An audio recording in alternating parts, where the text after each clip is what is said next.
সুমিত, আমরা যদি বলতে চাই যে রিক্সাতে উঠো, সেক্ষেত্রে ইংরেজিতে কি হবে? Get on the rickshaw. Get on the rickshaw বা রিক্সা।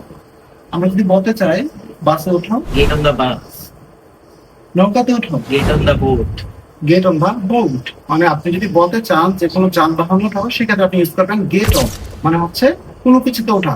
আপনি যদি বলতে চান যে ফেরিতে ওঠো, তাহলে কি বলবেন? গেট অন দ্য ফেরি। আপনি যদি বলতে চান যে অটোতে ওঠো, সেক্ষেত্রে ইংরেজিতে কি হবে?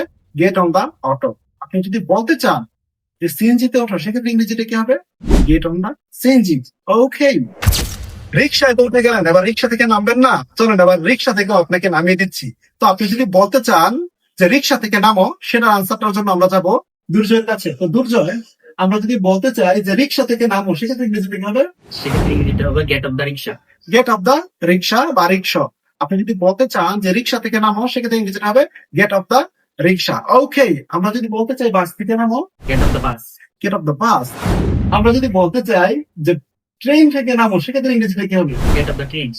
গেট অফ দ্য ট্রেন, মানে হচ্ছে ট্রেন থেকে নামো। ওকে, আমরা শিখতে পারলাম যে গেট অন মানে হচ্ছে কোনো কিছুতে ওঠা, আর গেট অফ মানে হচ্ছে কোনো কিছু থেকে নামা। ওকে।